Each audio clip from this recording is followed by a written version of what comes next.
أو كظلمات في بحر لجي يغشاه موج من فوقه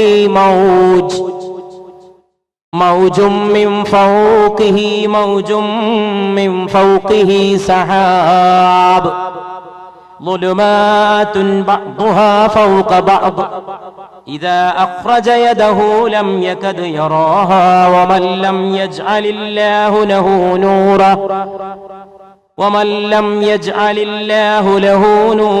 فما له من نور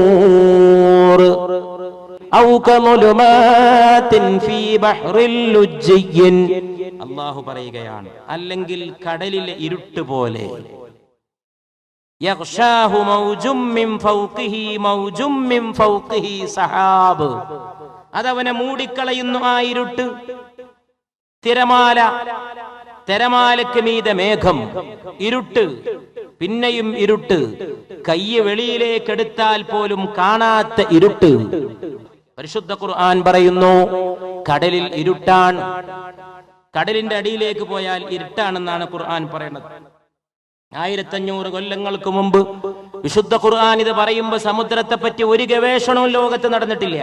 കടലിലെ ഇരുട്ടിനെ കുറിച്ച് ഖുർആനിക പ്രമാണം മനസ്സിൽ വെച്ചുകൊണ്ട് കടലിനെ കുറിച്ച് എഴുതപ്പെട്ട ലോകപ്രസിദ്ധമായ ഒരു പുസ്തകത്തിലെ ഉദ്ധരണിയിലേക്ക് ഞാൻ എന്റെ പ്രിയപ്പെട്ട സഹോദരങ്ങളുടെ ശ്രദ്ധ ക്ഷണിക്കുകയാണ്. ഓഷ്യൻസ് എന്ന പുസ്തകം. ഇതിന്റെ ഗ്രന്ഥകർത്താക്കൾ ഡാനി എൽഡർ, ജോൺ പെർനെറ്റ. ഈ രണ്ടുപേർ സഹഗ്രന്ഥകാരന്മാരായി കൂടിച്ചേർന്നെഴുതിയ ലോക പ്രശസ്ത പുസ്തകം. കടലിനെ കുറിച്ച് ഇന്നോളം എഴുതപ്പെട്ട ഗ്രന്ഥങ്ങളിൽ ഏറ്റവും പ്രധാനപ്പെട്ട, ഏറ്റവും പ്രശസ്തമായ ഗ്രന്ഥം. ആ ഗ്രന്ഥത്തിലേക്ക് ഞാൻ നിങ്ങളുടെ ശ്രദ്ധ ക്ഷണിക്കുന്നു. The darkness in deep seas and oceans is found around a depth of 200 meters and below. കടലിന്റെ 200 മീറ്ററും അതിന്റെ താഴെയുമാണ് കടലിന്റെ ഇരുട്ട്. കടലിന്റെ അടിയിൽ ഇരുട്ടാണെന്ന പരിശുദ്ധ ഖുർആന്റെ പ്രഖ്യാപനം, അതിന്റെ വിളംബരം, അത് മനസ്സിൽ വെച്ചുകൊണ്ട് കടലിനെ കുറിച്ച് നടത്തപ്പെട്ട ആധുനിക കാലഘട്ടത്തിലെ ഈ പ്രധാനപ്പെട്ട ഗവേഷണ ഫലത്തിലേക്ക് നമ്മുടെ ചിന്തയെ നയിച്ചു കൊണ്ടുപോകേണ്ടത് ആവശ്യമാണ്.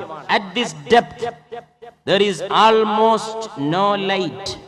കടലിന്റെ ഈ ആഴത്തിലേക്ക് ചെന്നാൽ അവിടെ പ്രകാശമേ ഇല്ല, അവിടെ വെളിച്ചമേ ഇല്ല.